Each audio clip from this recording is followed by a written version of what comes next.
바이블 스터디 여러 가지 어려움들이 좀 있었지만 제 시간에 시작하게 해주셔서 감사합니다. 오늘 캠코더도 뭐 하나가 지금 말을 안 듣고 이상하게 모든 기계들도 지금 코로나에 걸렸는지 작동을 제대로 하지 않아요. 그런 와중에도 어떻게 하든 뭐 할 수 있게 되어서 감사합니다. 자, 기도하고 시작하겠습니다. 하나님 아버지 감사합니다. 하나님께서 오늘도 우리에게 은혜 시간을 허락하실 줄 믿습니다. 말씀으로 은혜 받고 말씀 가운데 무엇을 어떻게 할지를 알게 하시고 그 말씀을 통해 성경을 더 깊이 이해할 수 있도록 인도해 주옵소서. 감사합니다. 예수님의 이름으로 기도합니다. 아멘. 혹시 전사님 지난번에 보니까 이 강의 소리가 좀 작다는 얘기가 있으셨어요. 그래서 밑에 그 소리를 좀 올려주시면 좋을 것 같아요. 자, 오늘은 우리 정전도 강도사님하고 또 안태현 전도사님이 코로나로 인해서 지금 강의를 할 수 없는 상황이 되어서 2시간은 빠질 수밖에 없는데 그걸 이용해서 제가 오늘은 조금 더 길게 할 수 있으면 좋을 것 같다는 생각을 해봅니다. 자, 오늘 공부는 여러분 기독교 기본 교리 이 교재의 1장 1 성경 1 오늘은 여기에서 시작해 보도록 하겠습니다.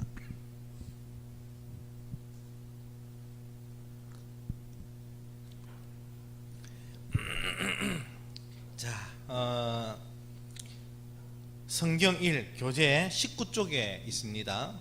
자, 바로 시작해 보도록 할게요. 밭갈기라는 부분이 있습니다.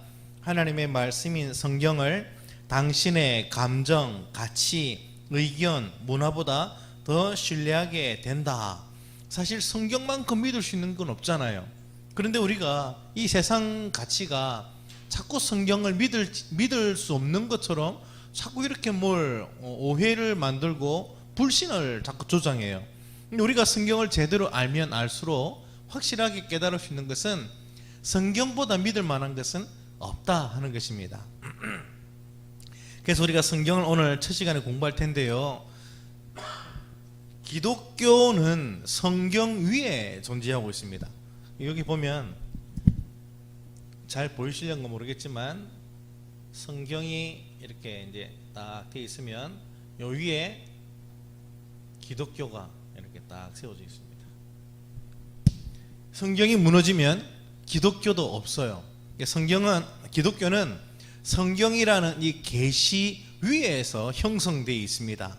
우리는 계시에 절대적으로 의존하는 그런 종교라고 하면, 종교라는 말을 좀 별로 안 좋아하는데 어쨌든 세상적으로 볼 때는 종교니까 계시 위에 있습니다. 우리가 하나님을 찾아가는 게 아니라 하나님이 계시로 우리에게 하나님을 알려주셨기 때문에 무엇을 어떻게 믿고 의지하느냐, 이 모든 것이 하나님이 알려주신 계시에 의하여 형성되어 있는 주님을 찾아가는 신앙 형태다, 그렇게 볼 수 있겠죠.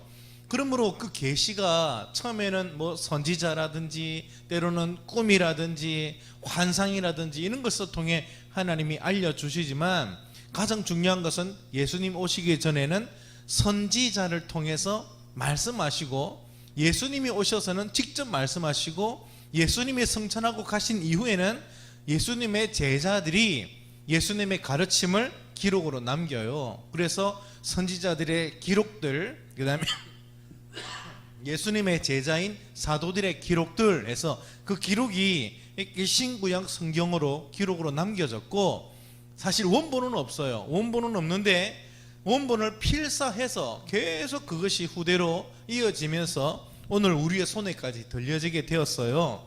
그래서 이제 이 성경이 시간이 지나면서 이제 많은 의심들을 사람들이 하게 되는데, 그런 부분들에 대해서 우리가 성경을 이제 어떻게 이해할 것이냐. 어찌 보면 이 성경이 요한계시록이 맨 마지막에 쓰여졌는데 이 요한계시록도 지금으로 보면 거의 약 2000년 전의 문건이에요. 문서예요. 그러니까 진짜 고대죠.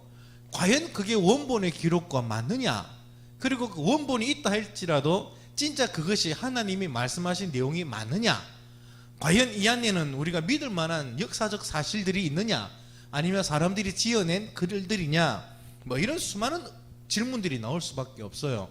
그래서 우리가 기독교의 신앙을 제대로 알기 위해서는 이 기독교가 기반이 되고 있는 성경에 대해서 아는 게 진짜 중요하다. 자, 그래서 여러분 교재 19쪽에 제목이 있습니다. 제일 먼저 뭐가 있냐면은 성경을 형성하는 세 가지 요소하고 되어 있죠. 아주 중요한 부분인데요. 성경을 형성하는 세 가지 요소, 성경의 3요소. 첫 번째가 뭐냐면 계시, 두 번째는 영감. 영감할 때 영감이 아니고 성령의 감동, 영감. 세 번째는 조명. 이 조명은 등불 켜는 그런 뭐 조명 기구를 뜻하는 게 아니라 밝혀준다, 빛을 비춘다라는 그런 복잡한 얘기예요. 자, 먼저 성경이 다른 수많은 책들보다 다른 게 뭐가 있냐, 뭐 다른 책이나 성경이나 같은 책 아니냐, 성경이 뭔가 특별하냐라고 말할 때 우리는 계시라는 부분을 살펴볼 거예요. 계시, 이것은 사람이 쓴 게 아니라 하나님께서 우리에게 주신 특별한 말씀이니까, 하나님의 말씀이니까 계시란 것을 밝혀서 사람이 쓴 것과 다른 하나님이 쓰신, 하나님이 우리에게 보여주신 이 진리, 신적 권능을 가지고 있는 말씀이다. 그걸 우리가 살펴봐야 되겠죠. 진짜 이게 계시냐 아니냐, 사람이 쓴 거냐 하나님이 쓴 거냐. 만약에 이제 또 사람이 쓴 거라면 성경을 어떻게 우리가 읽을 수 있느냐, 성경을 어떻게 우리가 이해할 것이냐, 사람이 그냥 쓴 어떤 사람의 기록이 아니냐, 이게 하나님의 말씀이란 걸 우리가 어떻게 알 수 있느냐 할 때 어떤 감동으로 쓰여졌는지를 우리가 밝힐 거예요. 성령의 감동으로 쓰여졌다는 말을 우리가 이해해 보면서 성경을 알게 될 것이고, 근데 어떤 사람은 또 성경 읽으니까 막 온갖 이상한 뭐 얘기들, 뭐 누가 낳고 누가 죽고 이스라엘이 어떻게 되고, 아니 그게 오늘 우리나라 사람하고 무슨 상관이 있느냐, 성경은 너무 이해하기 어렵다, 이스라엘의 역사 아니냐, 뭐 이런 수많은 얘기들이 할 수 있겠죠. 그럴 때에 그 성경이 오늘 우리에게 어떻게 이해되어지는가, 성경을 어떻게 알 수 있느냐 할 때 조명, 빛을 비추는, 하나님께서 우리에게 빛을 비추실 때 성경이 열린다고 얘기하겠죠. 그런 부분들을 보게 될 거예요. 이 단어를 꼭 세 개 기억해야 됩니다. 방송을 우리가 보시겠지만 한번 같이 따라해 봅시다. 시작. 계시, 영감, 조명. 이 세 가지 단어만 알고 있으면 된 것입니다. 성경을 형성하는 세 가지 요소. 다시 시작. 계시, 영감, 조명. 자, 그러면 교재 봅시다. 계시, 다른 책들과 또 심지어 다른 종교들에게도 다 경전이 있는데 그런 책들과 뭐가 다르냐 할 때 우리는 계시라고 답하겠죠. 계시란 하나님께서 성경을 통해 하나님 자신과 하나님의 뜻을 보여주시는 것을 의미한다. 성경이 쓰여진 것은 하나님께서 어떤 분이시며 우리가 어떠하기를 원하시는지 보여주기 위해서다. 하나님을 이해하기 위해서는 하나님이 우리에게 자신을 계시하셔야만 한다. 아주 중요합니다. 밑줄을 쫙 그으십시오. 하나님을 이해하기 위해서는 어떻게 된다고요?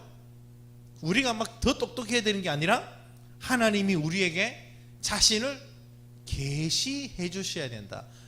다른 말로는 절대적으로 주님이 알려주셔야 우리가 안다는 거예요. 우리가 눈을 높이는 게 아니라 주님이 우리에게 눈을 낮추셔서 우리의 눈높이에 주님이 알아들을 수 있도록 말씀하실 때 우리가 아는 거예요. 그래서 아주 중요합니다. 밑에 있는 성경 구절, 이같이 내가 여러 나라의 눈에 내 위대함과 내 거룩함을 나타내어 나를 알게 하리니 내가 여호와인 줄을 그들이 알리라. 성경의 목적입니다. 하나님을 알려주기를 원합니다. 내가 여호와인 줄 알게 될 것이다. 그래서 이스라엘에게 함께 하시면서 하나님의 위대하심, 영광스러우심, 이 부분들을 계시로 또 기적으로 막 보여주셨죠. 이 모든 것들을 통해 하나님이 어떤 분인지를 보여주는 것이에요. 그것이 오늘 우리에게 기록에 남았으니 이것은 계시의 말씀이고 하나님을 알게 해주는 말씀이죠. 이것이 다르다. 이제 여기에 대해서 우리는 성경이 하나님으로부터 왔다는 그것을 어떻게 증명할 것이냐, 그래서 좀 이따 우리가 공부하게 될 거예요. 성경이 하나님으로부터 왔다는 네 가지의 어떤 권위적인 증명 방법, 세 가지의 증명 방법들이 있어요. 네 가지 권위 있는 방법, 세 가지의 증명 방법 우리가 살피게 될 겁니다. 자, 또 영감이라는 부분을 한번 생각해 본다면 사람이 쓴 글일 뿐이지 않느냐.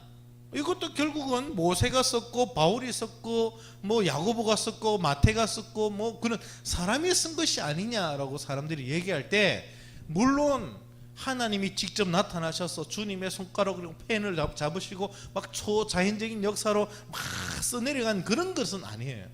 사람이 쓴 게 맞아요. 그럼 사람이 쓴 건데 왜 하나님이 썼다고 하느냐라고 질문을 할 때 우리는 영감이라는 단어를 발견할 수 있을 거예요. 자, 여러분 19쪽 맨 밑에 보면 성경 구절이 하나 있습니다. 성경 구절, 모든 성경은 무엇으로 됐다고 되어 있죠? 하나님의 감동으로 된 것으로 교훈과 책망과 바르게 함과 의로 교육하기에 유익하다. 모든 성경은 하나님의 영으로 감동, 영감, 하나님의 감동으로 기록이 되었다. 그래서 이 부분도 우리가 나중에 좀 더 구체적으로 살펴볼 거예요. 19쪽에 있는 그 내용을 한번 보겠습니다. 영감은 하나님께서 우리에게 성경을 주신 과정이다. 어떻게 성경을 우리에게 주시냐는 그 과정에 대한 거죠. 하나님은 인간인 성경 기자는 썼다는 사람들입니다. 성경을 기록한 사람들, 성경 기록자들의 마음에 역사하고 감동, 영감을 주셔서 하나님의 말씀을 기록하게 하셨다. 그 사람들을 통해 기록된 하나님의 말씀은 완전하고 오류가 없고 무오하고 신뢰할 수 있다. 만약에 이것이 사람의 생각으로 쓰여진 게 아니라 진짜 하나님께서 우리에게 깨닫게 하시고 쓰라고 감동 주셔서 성경께서 또 쓸 때 오류가 없도록 역사해 주셔서 정말 하나님의 뜻에 맞도록 쓰여지게 하셨다면 이것을 읽을 때 우리는 이것이 하나님의 감동으로 기록된 성경이 하나님께서 우리에게 주신 말씀이라는 것을 인정할 수밖에 없게 되겠죠. 자, 그 다음에 세 번째, 성경은 너무 이해하기 어렵다, 이제 그런 부분에 관한 거죠. 아무리 읽어도 모르겠던데요, 그게 오늘 내하고 무슨 상관이죠? 이런 얘기를 하겠죠. 그때 조명이 필요하다. 깜깜한 밤에 우리가 빛을 비추면, 등불을 켜면 여기에 뭐 쓰레기가 있는지 책상이 널브러져 있는 뭐 그런 여러 가지 잡동사니들이 눈에 다 보이게 되겠죠. 불을 끄면 안 보이잖아요. 성경도 하나님의 감동으로 기록이 됐으니까 성경을 읽을 때에 하나님이 감동하시면 그 성경의 원래의 뜻들을 깨달아가게 될 거예요. 그런데 성경의 감동이 전혀 없이 사람의 연구 방법을 통해 마치 사람이 열심히 성경을 문학적으로 공부한다고 해서 하나님의 뜻을 알 수 있는 것은 아니라는 거예요. 20쪽 보겠습니다. 조명은 우리가 성경을 읽을 때 말씀의 빛을 비추는 성령의 역사다. 조명이 없이는 성경을 이해할 수 없다. 그래서 우리가 엠마오로 내려가는 두 제자가 엠마오로 내려갈 때 부활하신 예수님의 모습을 감추시고 엠마오로 내려가는 두 제자에게 같이 길을 동행하면서 성경을 깨닫게 해줘요. 그들의 마음에 지혜를 더해서 성경을 잘 깨닫도록 도와주니까, 이 조자가 도와준다는 조자죠. 도와주니까 그 안에서 성경이 막 깨달아져요. 자, 그래서 성경 구절이 이렇게 되어 있습니다. 이에 그들의 마음을 무엇을 열었다고요? 마음을 열어서 성경을 깨닫게 했다. 이게 절대적으로 하나님의 도우심이 필요한 거예요. 결국 계시도 하나님이 주시는 것이고 영감도 하나님이 감동을 주셔서 쓰게 하신 것이고, 우리가 읽을 때도 성령의 도우심을 받아서 깨닫게 되는 거죠. 성경의 처음부터 마지막까지는 전부 다 하나님의 역사입니다. 자, 이 부분을 이제 우리가 조금 더 이제 살펴보도록 하겠습니다. 20쪽에 성경이 하나님의 말씀이라는 것을 어떻게 알 수 있느냐? 어떻게 알 수 있느냐? 첫째가 있고 21쪽에 둘째가 있고 22쪽에 셋째, 넷째가 있습니다. 제목만 같이 한번 읽어볼게요. 성경이 하나님의 말씀이라는 것을 어떻게 알 수 있느냐? 첫 번째, 역사적 사실임을 증명하는 계시임을 알게 해주는 네 가지가 있는데요. 첫 번째는 외적, 성경 밖에서 성경이 계시의 말씀이라는 외적 증거, 성경을 믿을 수 있는 외적 증거. 그다음 둘째는 성경이 신실하다고 증거하는 성경 자체적 증거, 내적 증거. 성경을 읽어보면 성경이 맞구나, 이 하나님 말씀이구나 하는 것을 자체적으로 알게 해줘요. 내적 증거. 세 번째, 성령의 능력을 경험하게 되는 나의 개인적 증거, 체험이라고 할 수 있겠죠. 혹시 이 화이트보드에 쓰는 글자가 보이는가 모르겠네요. 보입니까? 안 보여요? 안 보이면 쓸 필요가 없는데 이거. 여러분 그 유튜브에 댓글로 혹시 보시면 보인다 안 보인다를 좀 알려주시면 내가 더 크게 써야 되는 건지 아니면 안 쓰는 건지 한번 봐야 될 것 같아요. 보여요? 보인다는 사람도 있고 안 보인다는 사람도 있고. 자, 어쨌든 이게 무슨 말이냐면은 성경을 오늘 제가 큐티를 하면서 묵상하잖아요.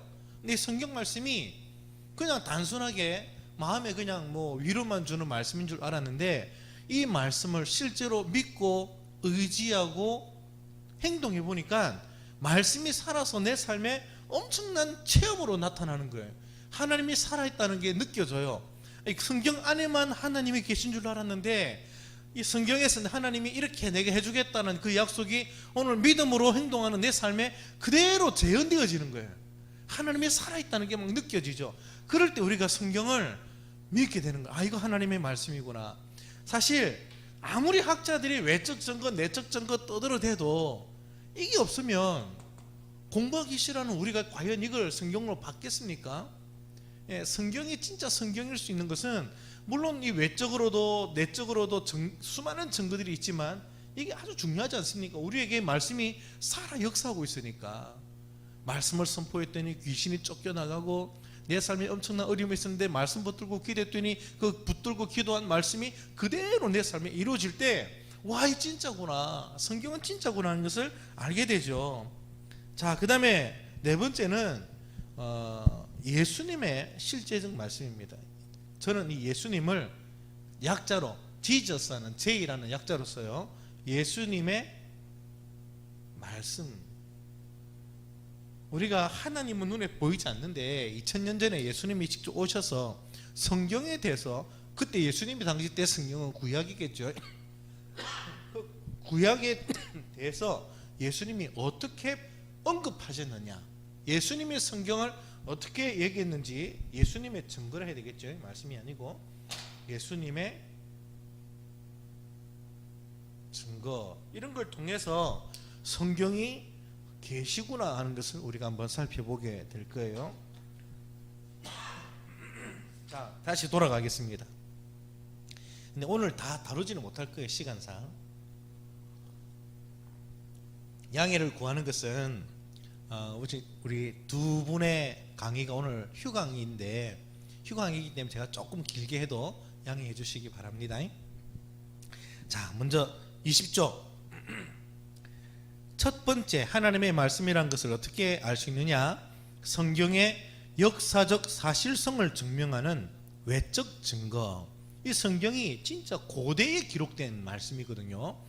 막 조금 전에 얘기한 것처럼 요한계시록도 지금으로부터 거의 2000년 전의 말씀이고, 그 당시 문서가 보관되어 있는 원본들은 거의 없습니다. 뭐 고고학적으로 고고 유적에서 막 발굴되는 것들이 종종 있지만 그런 것들은 우리가 만져볼 수 없고 박물관에 유리로 이렇게 딱 보관돼 가지고 만지면 삭으니까 그렇게 못 만지게 보관돼 있는 문서들은 있지만, 그런 문서들도 2000년 전의 문서는 거의 없어요. 거의 없습니다. 그래서 2000년 전에 어떤 뭐 책을 누가 썼다 해도 그 내용을 알 길이 없는데, 다행히 성경은 예수님 당시 때부터 워낙 수많은 사람들이 많은 글을 썼고 필사도 많이 했기 때문에 그 원본의 내용을 우리가 추적해 갈 수 있어요. 구약 같은 경우는 예수님이 오시기 전부터 이미 구약이 39권 정도가 유대인들 사이에서 성경으로 이미 통용이 되고 있었는데요. 수많은 문서들이 많았지만 성경이 아닌 것들은 자체적으로 유대인들이 다 따로 구분했고, 이것은 하나님의 말씀이라는 것을 모아놓은 게 39권, 39권, 창세기부터 시작해서 말라기 선지자까지, 말라기서까지 그렇게 해서 39권 정도가 성경으로 인식이 되고 있어요. 그래서 예수님께서도 나중에 그걸 인식하는데요. 자, 우선 교재부터 봅시다. 교재 22쪽, 성경의 역사적 사실성을 증명하는 외적 증거. 많은 사본들이 존재하고 있고 신약의 원본과 첫 번째 사본 사이의 짧은 시간, 어려운 얘기일 수 있지만 한번 읽어볼게요. 신약 성경에 대한 증거는 엄청나게 많다. 비교하고 정보를 얻을 수 있는 사본이 5366가지나 되며 그 중에는 2, 3세기에 제작된 것들도 있다. 고대 그리스의 가장 유명한 책인 호무의 일리아드도 사본이 643개 뿐이다. 줄리어스 시저의 갈리아 정복기가 역사적인 기록물이라는 사실을 의심하는 사람은 아무도 없지만 그 책의 사본은 10개 뿐이며 가장 초기의 사본들조차 원본이 기록된 지 최소 1000년 후에 사본이 만들어졌다는 거예요. 원본이 있지만 1000년이 지나서 그 원본을 필사한 사본이 발견돼 존재해요. 예, 그러니까 사실 정확성을 따질 수가 없죠. 1000년이 지나서 필사가 됐는데 원본의 내용을 어찌 알겠습니까? 그죠? 예, 그러니 결국 사본이 원본하고 내용이 같다고 생각할 수 있는 경우는 거의 없죠. 일반 웬만한 문서들은, 성경 밖의 문서들은 다 그래요. 근데 신약 성경은 사본이 몇 가지라고요? 5366가지가 되고, 그 중에 처음에 원본을 누군가는 기록했겠죠. 예를 들어 마태복음은 마태가 기록한 글이잖아요. 원본이 있겠죠. 그 원본을 각 교회들이 이렇게 필사를 하기 시작하는데요. 그때 필사하게 되고 있는 원본이 있는 그 내용과 실제 예수님의 역사, 그리고 원본과 필사의 이 기간도 너무 짧아요. 너무 짧아요. 채 50년도 되지 않아요. 자, 봅시다. 신약 성경의 사본이 그렇게 많고 원본이 씌어진 지 70년 안에 첫 사본이 만들어졌다는 것은 놀라운 사실이다. 신약 성경의 대부분의 모든 그 글들이 거의 70년 안에 다 필사가 되어서 막 공용되기 시작했고, 필사가 또 계속 사본들을 만들어내면서 어떤 게 잘된 건지 잘못된 건지를 충분히 추적할 수 있는 자료가 방대해요. 그래서 오늘 우리는 들고 있는 이 성경은 그런 수많은 몇천 가지의 사본들을 연구하고 해서 원본 내용을 충분히 우리가 연구해서 발견할 수 있어요. 그래서 여러분 성경에 보면 뭐 괄로 표시가 되어 있는 부분이 있어요. 어떤 부분은 괄로 쳐놓고 내용이 이어지고, 아니면 뭐 각주를 달아서 1번 하고 밑에 1번 내려가 보면 각주 내용에 어떤 사본에는 이런 내용임이라는 설명이 붙어 있기도 합니다. 자, 이런 특별한 표시가 붙어 있는 것은 원본의 내용이 조금 아닐 수 있다라는 가능성을 하는 거예요.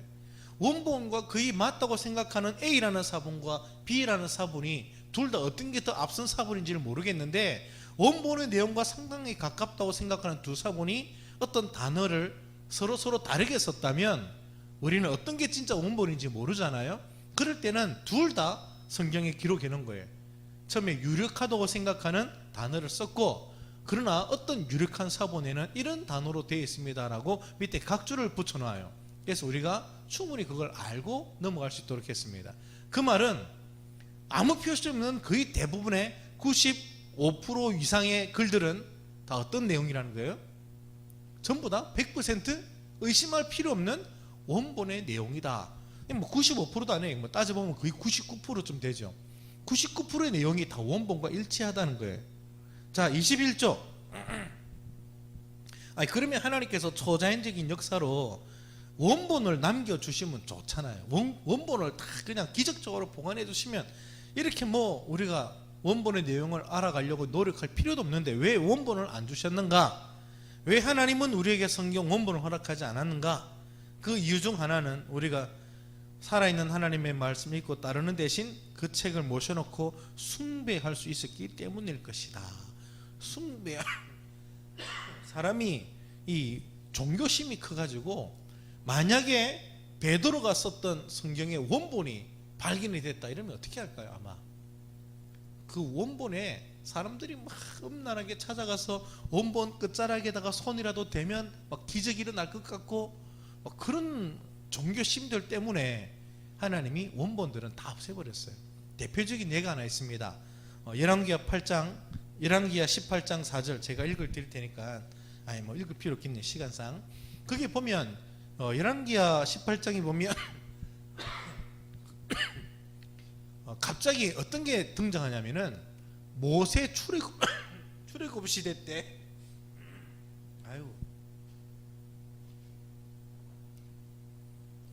모세 출애굽 시대 때 광야를 진행할 때 불뱀에 물려 죽을 때 모세가 하나님의 계시를 받아서 놋뱀을 만들어요. 놋으로 뱀 모양을 만들어서 이걸 장대에 달아서 높이 들고는 이것을 바라보는 자는 산다 했습니다.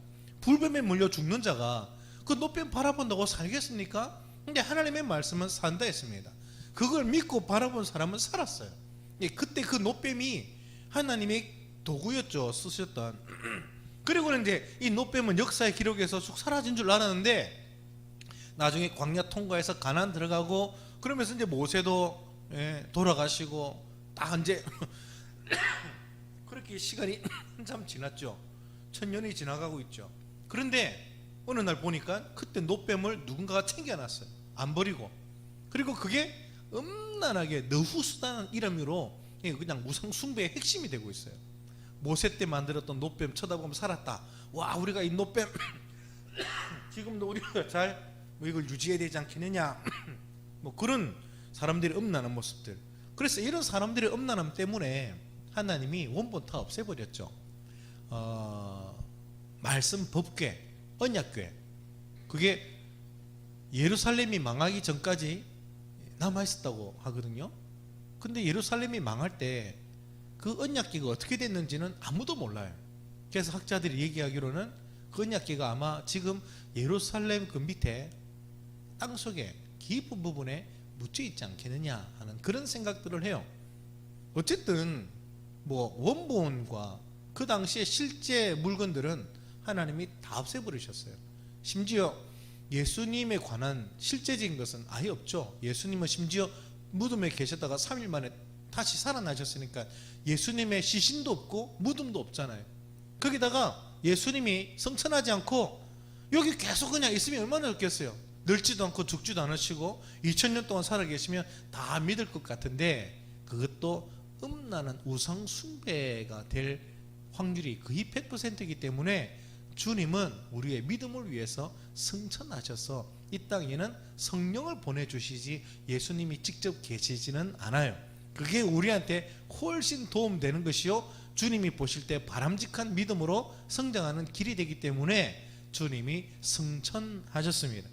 하나도 남아있지 않아요. 원본은 하나도 없습니다. 그러나 하나님이 강력하게 역사하셔서 원본의 내용을 다 알 수 있도록 만들어놨어요. 이게 외적 증거가 엄청나게 많습니다. 믿을 만한 하나님의 말씀이라는 사실을 수많이 우리는 발견할 수 있습니다. 자, 21쪽에 계속 봅시다.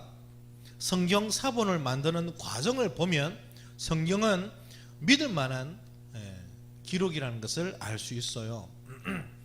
성경을 만드는 사본의 그 과정을 보면 사실 얘기는 엄청 길어지긴 하는데요. 아마 이런 얘기 들으셨을 거예요. 필사를 할 때 10년을 기울여서 유대인들이 필사를 했어요. 성경을 쓸 때는.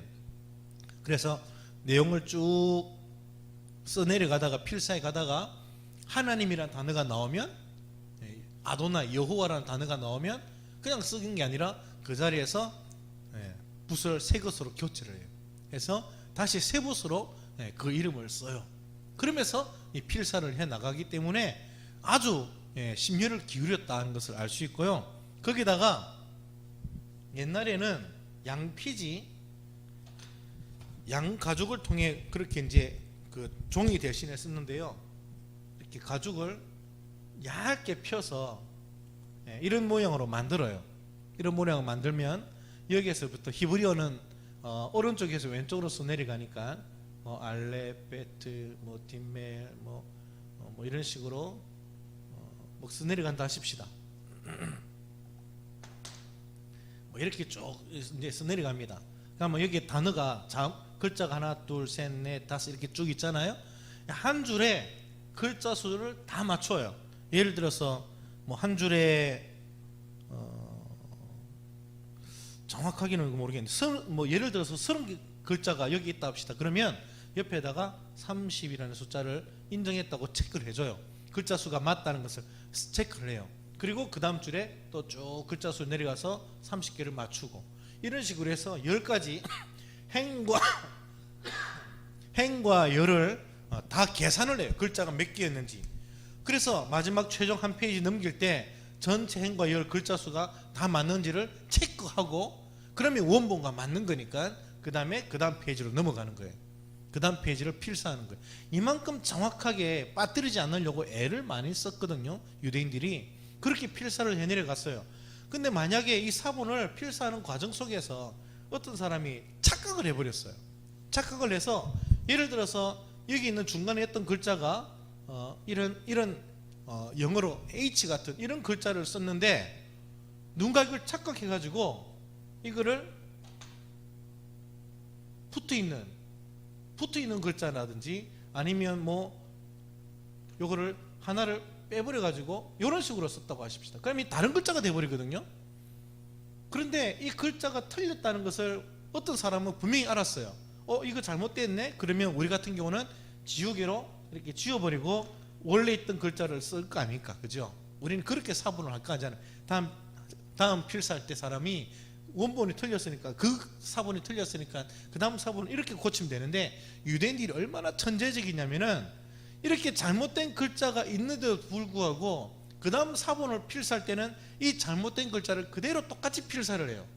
이 똑같이 이렇게 필사를 하고 난 다음에 그 다음에 여기다가 옆에 설명란에다가 설명을 붙여놔요.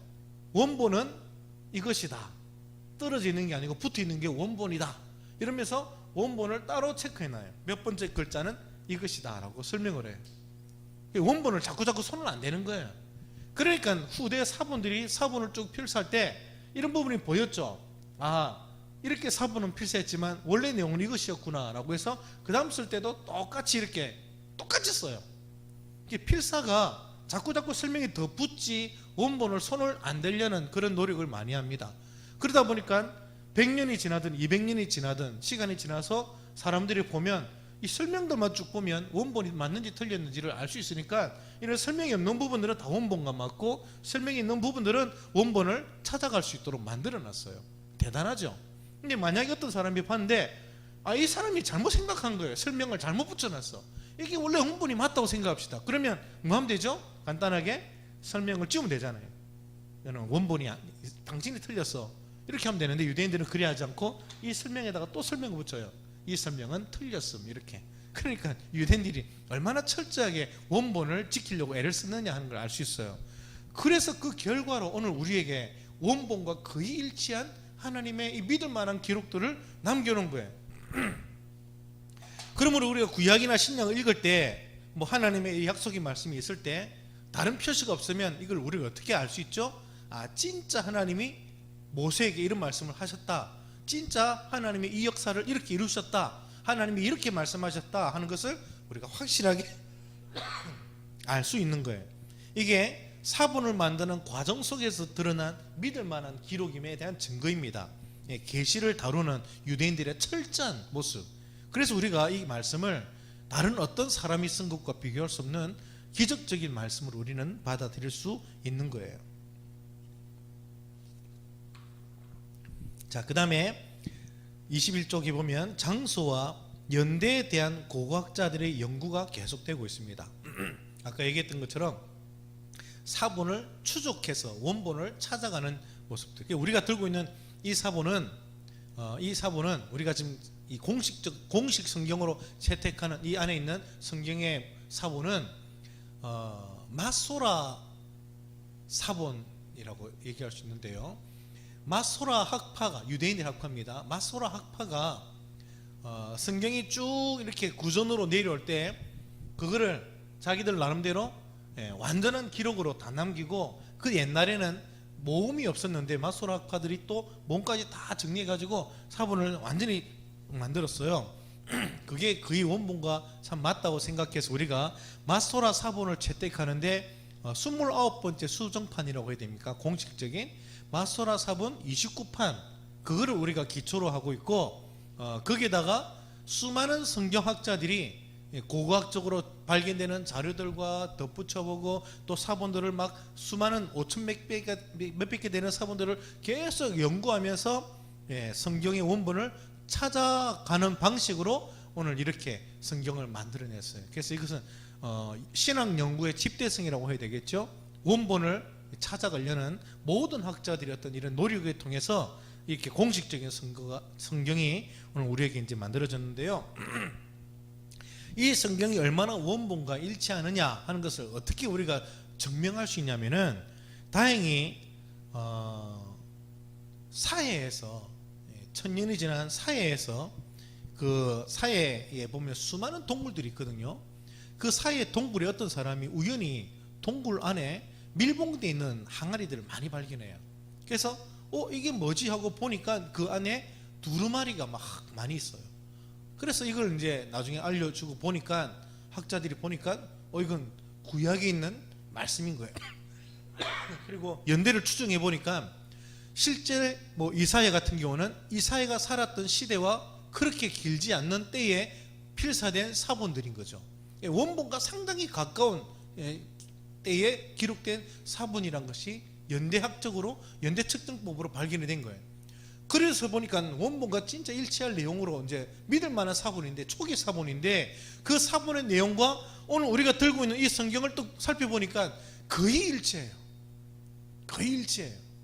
그 뒤에 아주 오래된 사본들은 내용이 틀린 게 많은데, 우리가 들고 있는 이 성경의 내용과 그 사해에서 발견된 원본과 아주 가까이 있는 아주 초창기 사본의 내용이 거의 일치하다는 얘기는, 오늘 우리가 들고 있는 이 사본이 진짜 믿을 만한 성경이라는 내용이죠. 자, 그래서 첫 번째, 성경이 진짜 믿을 만한 하나님의 말씀이냐 할 때는, 성경을 보관하고 성경을 기록하고 성경을 지금까지 사람들이 역사 속에서 지키려고 애를 썼던 이 외적 증거를 볼 때 이거는 독보적입니다. 인류 문화의 사상에서 이렇게까지 이 문서를 완벽하게 보존하려고 애를 썼던 것은 찾아볼 수 없는 비교 불허인 그런 모습으로서 성경이 특별하다는 것을 보여주고 있습니다. 외적 증거죠. 자, 그 다음에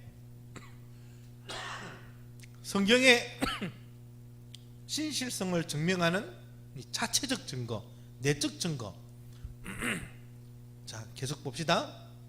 성경 내용의 대부분은 직접적인 목격자들의 진술이다. 아주 중요합니다. 어떤 사건이 일어났어요. 예수님께서 물리를 걸으셨죠. 이 사건은 일어났죠. 이거를 목격한 사람이 있고 목격자들에게서 건네들은 사람이 있다고 봅시다. 그러면 마태라는 사람이 예를 들어서 목격자가 아니고 이 목격자에게서 건네들은 사람이라면 마태가 기록한 이 글은 훼손될 가능성이 있어요. 오염될 가능성이 있습니다. 왜냐하면 건네들었으니까.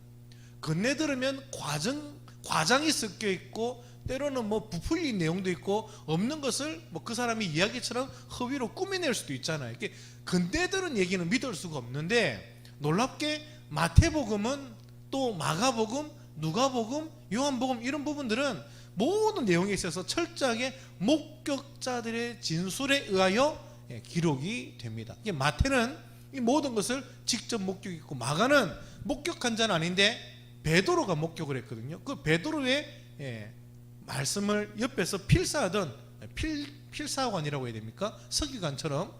마가는 그런 것을 헬라어로 번역해주는 사람이었어요. 통역관이었죠. 베드로의 통역관.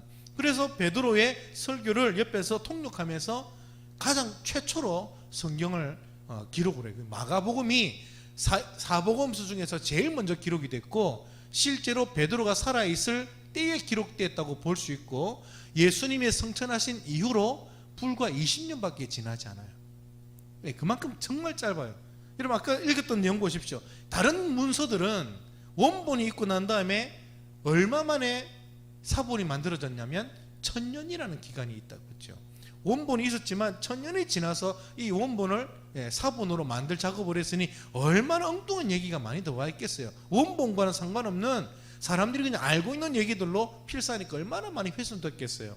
그러나 성경의 기록은 마가복음 같은 경우는 예수님께서 성천하시고 20년밖에 지나지 않았고, 또 그 목격자들이 살아있을 때 실제로 쓴 거예요.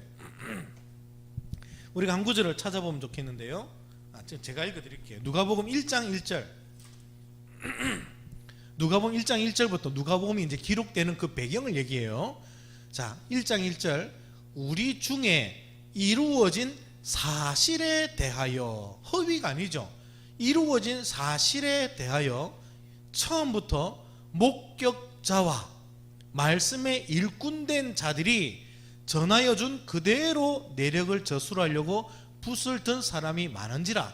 그러니까 이 분위기를 여러분 이해할 수 있겠죠. 실제로 누가복음 기록될 때는 예수님 때의 목격자들이 살아있을 때예요. 예수님의 직접 보았던 목격자들이 다 살아있고, 목격자들이 예수님에 대해서 막 증거하고 있는 그때에 그 목격자들의 진술을 들었던 사람들마다 붓을 많이 들었던 거예요. 자기도 쓰고 이 사람도 쓰고. 근데 쓰다 보니까 너무나 많은 사람들이 말씀을 기록하려고 애를 쓰다 보니 틀린 부분들이 나와요. 그래서 누가복음의 필요성을 느낀 거예요. 이 누가라는 사람이 3절, 그 모든 일을 근원부터 자세히 미루 살핀 나도 데오빌로 각하에게 순수대로 써 보내는 것이 좋은 줄 알았으니, 이는 각하가 알고 있는 바를 확실하게 알게 하려고 내가 누가복음을 씁니다 하면서 써요. 그러니까 누가복음은 학자답게 목격자들의 진술을 토대로 해서 믿지 못하고 허황되거나 과장된 내용을 과감하게 빼버리고 처음부터 사실에 기초하여서 써내려갔다는 거예요. 그러니까 누가복음은 모든 헬라인들에게 들려주기 위한 가장 믿을 만한 기록이다 하는 것을 알 수 있어요. 데오빌로 각하라고 했지만 이 각하가 어떤 사람인지는 모르지만 중요한 것은 뭐 상당히 공직이 있는 사람인 걸 같이 느껴지죠. 이런 사람에게 이 사람 저 사람 얘기 들을 것 없습니다. 제가 처음부터 근원부터 최고 전문가로서 사도들을 알고 있고 바울과 오랫동안 같이 했었고, 모든 내용을 제가 제일 전문가로서 처음부터 철저하게 내가 순서대로 기록해서 각하에게 들을 테니까 이 내용을 기초로 믿음을 정립하십시오. 그러면서 누가복음을 기록한 거예요. 근데 이 누가복음 안에 예수님이 오병의 기적, 예수님이 물리를 걸으셨던 것들, 우리가 알고 있는 대부분의 기적들이 누가복음에 다 나와요. 그러니까 믿을 만한 내용이죠. 목격자의 진술이 이 안에 다 담겨 있죠. 실제로 실제로 하나님의 말씀을 직접 들었던 선지자의 그 목격자의 진술로 성경에 기록됐으니 어떤 내용보다도 더욱더 믿을만 하다라는 것입니다. 그리고 성경 자체 속으로 너무나 놀라운 역사적 사실들이 발견이 됩니다. 자, 교재를 계속 봅시다. 성경 전체에 놀라운 일치와 일관성. 성경은 1500여 년 동안 바벨론으로부터 로마에 이르는 다양한 장소에서 쓰여졌다. 기록자는 40명 이상으로서 왕도 있고 소장농, 시인, 목축업자, 어부, 과학자, 농장주, 제사장, 목자, 장막 만드는 사람, 관리 등 다양한 신분을 가지고 있었다.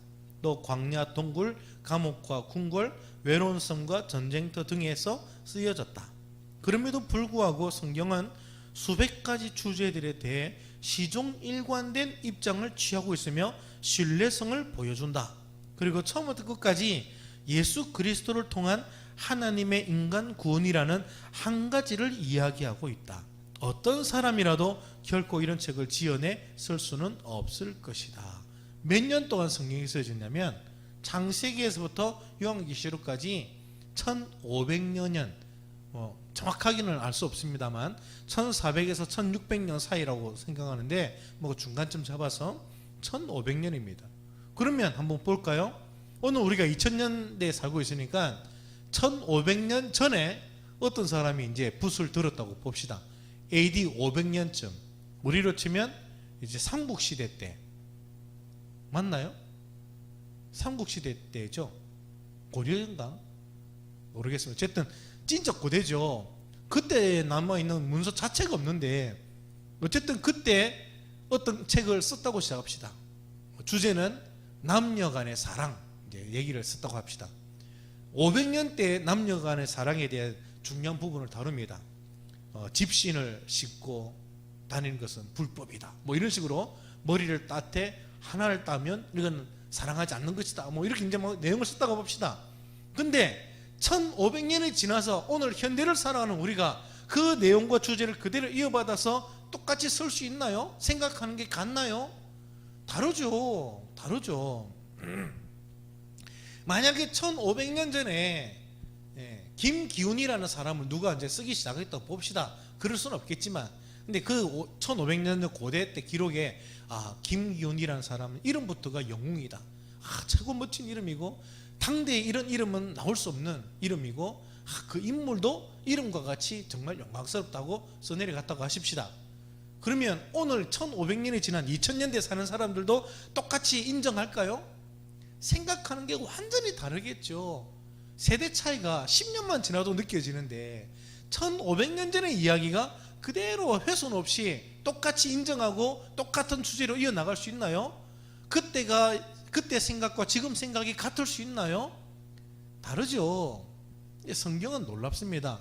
1500년이라는 기록이 존재하고 있고 또 누군가 약속한 것처럼 하나의 주제에 대해서 쓰자고 한 것도 아니고 각자의 삶의 현장에서 각자가 경험한 하나님의 이야기들을 써내려가는데 그냥 자발적인 감동에 따라 써내려가는데 주제도 없고 어떤 내용을 써야 될지 알 수도 없고 무엇에 관해 써야 되는지에 대한 약속도 없어요. 근데 그렇게 뭐 쓰는 사람들도 뭐 똑같은 그런 하나의 직업을 가진 사람들만 쓰느냐? 왕도 있고 아무것도 안 하는 백수도 있고 어부도 있고 과학자도 있고 의사도 있고 장소도 다양하다 그러죠. 전쟁터에서도 쓰인 것도 있고 때로는 뭐 동굴에서 쓰여진 것도 있고 모든 환경이 다 달라요. 그런데 놀랍게 그렇게 쓰여졌던 그 글들을 하나의 책으로 모아놓고 쭉 읽어보면 이거는 도저히 중구난방의 엉망진창 책이 아니라 처음부터 마지막까지 항상 일관된 주제로 늘 똑같은 말씀들을 변함없이 한 분이 꼭 얘기하는 것처럼 읽을 수 있다는 사실이에요. 그래서 우리가 이걸 통해 이것은 하나님이 쓰신 책이구나 하고 볼 수 있는 거예요. 성경이 자체적으로 보여집니다. 이것을 성경의 통일성이라고 말합니다. 통일성. 사실 이 1500년 동안 40명의 수많은 기록자들이 전혀 공통점이 없는 장소에서 그런 환경 속에서 일제히 썼는데 이것이 통일성을 갖는다? 이건 기적입니다. 이게 진짜 기적이에요. 이런 인류 역사에서 이런 만약에 책을 만들었다 1500년 이상 40명 이상 약속도 없이 자기가 살던 시대 군데군데에서 자기의 삶의 자리에서 그냥 썼는데 하나의 책처럼 모든 게 일치하고 통일성을 가진다? 이거는 뭐 인류의 최고의 기적 아닙니까? 근데 실제로 우리는 성경을 그렇게 지금 보고 있으니까요. 대단한 것이죠. 이것만 봐도 이거는 사람이 쓸 수 없는 책이란 것을 발견할 수 있습니다. 자, 22쪽. 집중 탐구 무엇이 다른가? 한번 그러면 비교해 보자는 겁니다. 실제 다른 여러 책들과 특히 종교적 경전들과 한번 비교해 보자는 거죠. 자, 성경 첫 번째 칸. 성경은 신약 성경만 딱 떼놓고 봐도 24,000여 가지의 번역본이 존재하고 있고 수십억의 사람들이 그 번역본을 읽어왔다. 수천 명의 학자들이 이 성경을 번역했다. 그런데 몰몬경은 한 원본만 보고 번역한 것인데, 번역한 사람은 언어 전문가도 아니고 조셉 스미스라는 사람이다. 원본은 회수되어서 없다라고 얘기하고 있고, 원본의 사본 역시 존재하지 않습니다. 믿을 만한 내용이란 것을 증명할 방법이 없어요, 몰몬경은. 근데 이게 자기들이 뭐 하나님이 계시라고 받고 있거든요. 비교 자체가 안 되죠. 그다음 두 번째 칸, 성경은 40명 이상의 저자들이 50세대와 3개의 대륙에 걸쳐서 기록했다. 어마어마한 거죠. 믿음과 교리에 관한 모든 내용이 완전하게 일치한다. 그래서 우리가 창세기의 기록을 통해 요한계시록에서 나타나는 사상을 증명해내요. 요한계시록이 창세기하고 연결되어 있고 이사야나 수많은 내용들과 다 연결되어 있는데 완벽하게 성취를, 시작과 과정과 성취가 늘 일관적이에요. 그래서 우리는 교리 체계라는 것을 만들 수가 있어요. 이 모든 걸 다 통틀어서 성경 어디를 봐도 다 적용할 수 있는 그런 완벽한 교리, 성경 창세기에도 적용할 수 있고 계시록에도 적용할 수 있고 마태복음에도 적용할 수 있는, 모든 성경에서 다 적용될 수 있는, 오류가 일어나지 아니하는 그런 확실한 체계, 진리 체계를 뽑아서 하나의 형태로 집대성한 게 교리라는 거예요. 교리가 만들어졌다는 건 대단한 거예요. 이런 약속 없이 그냥 1500년 동안 기록들이 모였는데 일치된 체계의 어떤 진리 체계가 나온다? 쉽지 않아. 이건 있을 수 없는 얘기죠. 근데 성경은 교리가 완전하게 일치하게 등장합니다. 자, 그 다음에 옆에 보면 코란, 이슬람의 코란은 모하메드 한 사람의 저서, 동굴에 들어가서 갑자기 천사를 만나서, 가브리엘 천사를 만나가지고 그 짧은 기간에 천사가 알려주는 대로 썼다면서 혼자 쓰고 나온 거예요. 들고 나온 거예요, 동굴에서. 한 사람의 쓴 저서로서 한 장소에서 단기간에 만들어졌습니다. 신구약 성경의 역사적 기록과 여러 부분에서 달라요. 어떤 걸 더 믿어야 되죠? 한 사람이 아무도 보지 않는 구석에서 어느 날 갑자기 천사가 내게 알려줬다면서 그냥 경전 하나 들고 나온 거예요. 자기가 다 썼어요. 자기 혼자만 경험한 사실이에요. 그거를 믿어야 됩니까? 아니면 수많은 사람이 오랫동안 집도성했는데 마치 이게 한 사람 쓴 것처럼 뭐 흉내 낼 수 없는 정도의 이런 가치 있는 책을 믿어야 됩니까? 비교가 안 되는 거예요. 세 번째 칸, 성경은 인간의 죄 문제에 대한 하나님의 분명한 해결책을 제시하며 실제 역사 속에서 이루어진 하나님의 구속사에 초점을 맞추고 있다. 근데 힌두교의 경전을 보면 모든 길이 같은 지점으로 이어진다고 주장하면서 천계에서 일어난 이야기들에 초점을 맞춘다. 그러니까 실제 역사를 다루는 것인지 우리가 전혀 범접하지 못하는 영의 세계만 다루는 내용인지 그게 차이가 나는 거예요. 성경은 우리의 생활과 동떨어져 있는 저 멀리 있는 영계에서 일어난 이야기를 쓴 게 아니라 하나님이 오늘 우리가 살아가는 삶 속에 친히 함께해 주셔서 우리의 삶에서 나타나는 수많은 역사들의 사실에 기초하여 쓰여진 거예요. 그러므로 믿을 만한 내용들이죠. 성경은 이 기록 자체적으로 역사성을 가지고 있습니다. 역사성을. 그래서 성경의 역사성이 만약에 무너진다면 성경은 믿을 만한 내용이 안 되는 거예요.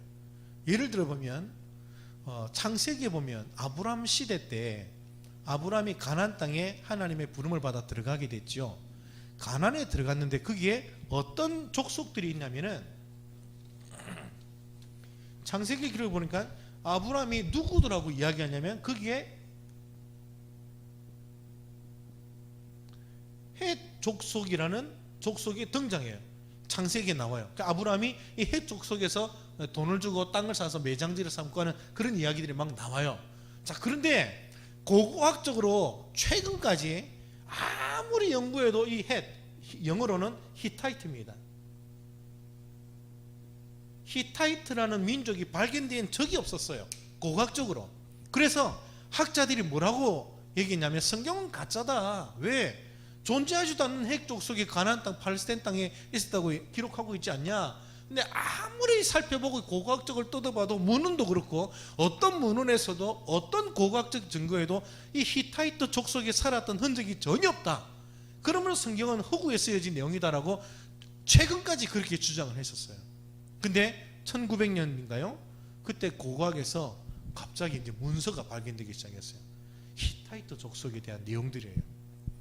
누구도 인정하지 않았고, 이런 족속이 존재하는 것 자체도 몰랐고, 오직 성경만 이 히타이트 족속의 존재를 얘기할 뿐이어서 다 조롱거리가 됐었는데, 고고학이 어느 날 히타이트 족속의 이 문서를 발견하게 된 거예요. 이 문서에 이 족속이 등장하기 시작한 거죠. 지금은 이제 당연히 히타이트 족속에 대해서 모든 학계가 다 인정하고 어디에 살았고 어떻게 이주했고 하는 내용들을 이제는 다 알고 있습니다. 성경 외에도 증거가 많이 나타났으니까. 그걸 통해 발견되는 게 뭐냐면 성경의 역사적 사실성입니다. 성경은 항상 역사의 사실을 통해 기록이 됐다는 사실이죠. 자, 이런 것만 봐도 성경이 얼마나 믿을 만하냐, 이것을 알 수 있습니다. 자, 22쪽 셋째, 성경의 능력을 증명하는 개인적 증거. 아까 제가 말씀드린 것과 같습니다. 내용을 봅시다. 성경은 세계적인 베스트셀러다. 성경은 제일 처음 인쇄된 책이었으며 1300개 이상의 언어로 번역되었고 성경 말씀을 통해 수억 이상의 사람들의 삶이 변화되었다. 그러나 기억하라, 변화된 개인의 간증 역시 성경이 하나님의 말씀이라는 네 가지 증거의 하나일 뿐이다. 자, 오늘은 여기까지만 공부하겠습니다. 다음 시간에 네 번째와 또 성경의 증거들을 계속해서 우리가 살펴보도록 하겠습니다. 오늘 말씀을 통해서 우리가 생각할 것은 성경이 얼마나 믿을 만한 책이냐. 하나님의 말씀이라고 자체적으로 얘기하고 있는 이 하나님의 말씀의 기록들이 얼마나 믿을 만한 내용들이냐 하는 것을 오늘 살펴보았습니다. 계시로서 사람들이 손을 댈 수 없었고 이 하나님의 계시 말씀을 그대로 원본대로 보관하려는 이 모든 내용들이 성경이 하나님의 말씀이라는 것을 계속 증가하고 있으며, 특히 한 사람의 머릿속에서 만들어진 게 아니라 이런 수많은 역사와 과정과 또 역사성을 통해 우리에게 성경이 어떤 책인지를 충분히 보여줍니다. 그렇게 믿을 만한 내용에서 보면 하나님이 가라사대 내가 너에게 이렇게 말한다는 이 하나님의 말씀이라고 직접적으로 얘기하고 있으니 우리는 이 기록을 믿을 수 있어야 되겠습니다. 이 기록을 통해 오늘 내가 하나님의 말씀 앞에 서 있다 하는 생각들을 하면 좋겠어요. 기도하겠습니다. 하나님 아버지, 성경을 살펴보면 볼수록 얼마나 이 성경이 우리에게 주신 최고의 선물인가 하는 것을 발견해 봅니다. 우리 모든 성도들이 성경을 심히 사랑하여서 성경을 통해 하나님의 진리의 말씀을 깨달아가고 구원을 경험하며 우리의 삶에 실제로 함께 하시는 살아계신 주님의 손길을 맛보게 해 주옵소서. 예수님의 이름으로 기도합니다. 아멘.